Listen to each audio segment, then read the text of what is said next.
নাহমাদু ওয়া নুসাল্লি আলা রাসূলিহিল কারীম, আম্মা বাদ।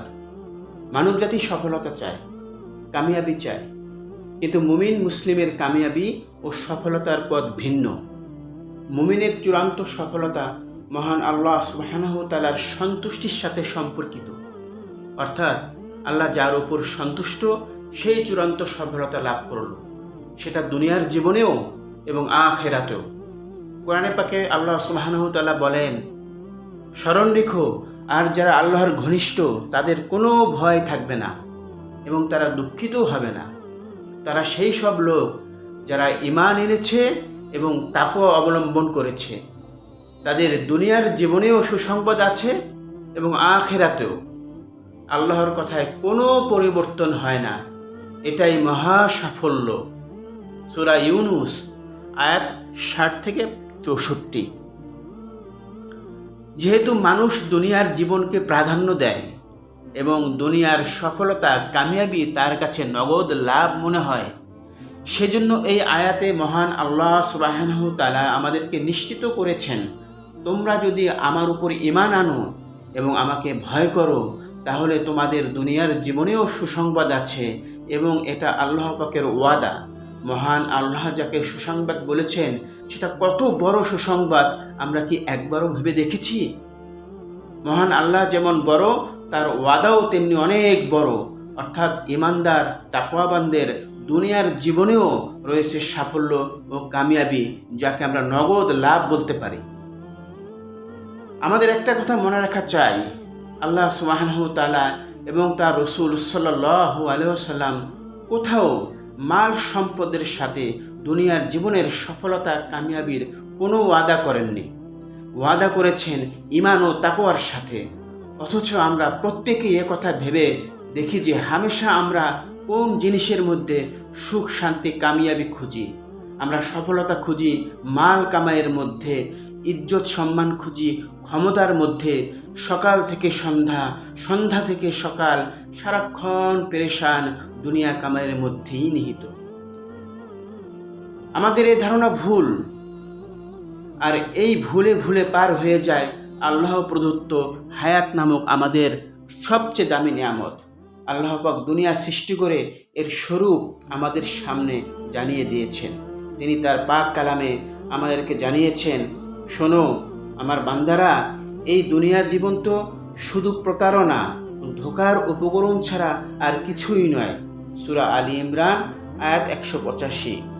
যেহেতু দুনিয়ার বানানেওয়ালা নিজেই বলেছেন দুনিয়া ধোঁকা, ফাঁকি, মরীচিকা, তাহলে অবধারিত হয়ে যায় আমরা যারা দুনিয়ার মাল সম্পদ দ্বারাই কামিয়াবি হাসিল করতে চাই, তারাও ধোঁকা ও মরীচিকা হাসিল করবে, আসল কামিয়াবি নয়।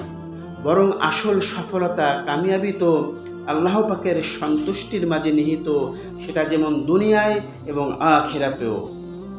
আল্লাহ পাকের সন্তুষ্টি হাসিল হয় ঈমান ও তাকওয়ার মাধ্যমে। তাই আসুন প্রিয়, আমরা আল্লাহ পাকের সন্তুষ্টি কিভাবে হাসিল করা যায় সে ব্যাপারে ব্যতিব্যস্ত হয়ে পড়ি। এখানে আরেকটি কথা বলা দরকার, তা হলো দুনিয়ার নানান প্রয়োজন পুরা করার জন্য আমাদের দুনিয়াকে ব্যবহার করা লাগবেই। হালাল কামাই রোজগার করে পরিবার পরিজন ভরণ পোষণ এবং সচ্ছলতার জন্য কর্ম করা অতীব জরুরি। দুনিয়া কামাই করা নিষেধ নয়, এ জাতীয় কামাই রোজগারেও দ্বারাও আল্লাহ পাকের সন্তুষ্টি হাসিল হবে। তবে হালাল কামাইয়ের জন্য যতটুকু সময় ব্যয় করব, তার চেয়ে বেশি সময় আল্লাহ পাকের সন্তুষ্টি তালাশে ব্যয় করা চাই। কমসে কম অর্ধেক সময় তো দেওয়া লাগবেই। দুনিয়ার কামাইটা মানুষের দুনিয়াবি প্রয়োজনের সাথে জড়িত। প্রয়োজন পরিমাণ রিজিকের ব্যবস্থা হয়ে গেলে আলহামদুলিল্লাহ। একটি উদাহরণের দ্বারা বিষয়টা পরিষ্কার হয়ে যাবে আমাদের সামনে। যেমন মানুষের যখন টয়লেটে যাওয়ার প্রয়োজন পড়ে, তখন সে এটাকে কোনোভাবেই অ্যাভয়েড করতে পারে না। তাকে সেখানে যাওয়া লাগবেই এবং প্রয়োজন পুরা করতে হবে। প্রয়োজন পুরা পর্যন্ত ব্যাস এতটুকুই, এর বেশি নয়। প্রয়োজন পুরা হয়ে গেলে কেউই সেখানে ক্ষণকাল অপেক্ষা করবে না। দুনিয়ার কাজকর্ম তদ্রূপ, প্রয়োজন শেষ, অতঃপর দ্রুত ধাবমান হয়ে যাও মহান আল্লাহ তাআলার সন্তুষ্টির তালাশে। যে সফলতা কোরআন মজিদের আয়াত দ্বারা প্রমাণিত, যে সফলতা হাদিসের নববীর বক্তব্য দ্বারা সাব্যস্ত এবং বিবেকবান প্রত্যেক মুসলমানের চিন্তা ভাবনা যা সুপ্রতিষ্ঠিত, সেই সফলতার প্রতি প্রত্যেকেরই আগ্রহ থাকবে, সেটাই স্বাভাবিক। সেই সফলতা একজন মুমিনের শ্রেষ্ঠ প্রাপ্তি। অতএব এর জন্য যে কোনো ধরনের ত্যাগ ও সাধনাকে গ্রহণ করা উচিত। এর জন্য জীবন প্রাণ বিলিয়ে কাজ করা উচিত। যেমন কোরআনে পাকে ইরশাদ হয়েছে, নিশ্চয়ই এটাই প্রকৃত অর্থে মহা সফলতা। এমন সফলতার জন্যই আমলকারীদের আমল করা উচিত। সূরা সাফফাত আয়াত 60 থেকে 61। আরও ইরশাদ হয়েছে, এক্ষেত্রে প্রতিযোগীদের প্রতিযোগিতা করা উচিত। প্রিয় ভাই ও বোনেরা, আসুন প্রকৃত সফলতার জন্য, দুনিয়া ও আখিরাতের শান্তি কামিয়াবির জন্য আমরা ঈমানের দৌলত, তাকওয়ার দৌলত হাসিল করি। আল্লাহ পাকের সন্তুষ্টির জন্য নিজের জান, মাল ও সময়ের কোরবানি করি। তবেই মিলবে দুই জাহানের সত্যিকারের সফলতা। আল্লাহ পাক আমাদেরকে আমল করার তৌফিক দান করেন।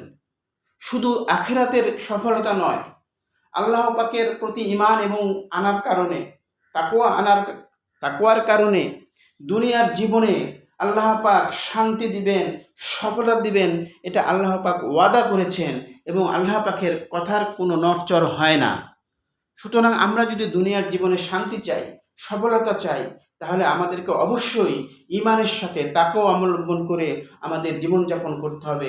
তাহলে দুনিয়ার জীবনও শান্তি পাবো, আখিরাতের জীবনও শান্তি পাবো, দোনো জাহানের সফলতা ও কামিয়াবি পাবো। এর বাইরে কোনো পথ আমাদের নাই। আল্লাহ তাআলা আমাদেরকে আমল করার তৌফিক দান করুন। আমিন ইয়া রাব্বুল আলামিন।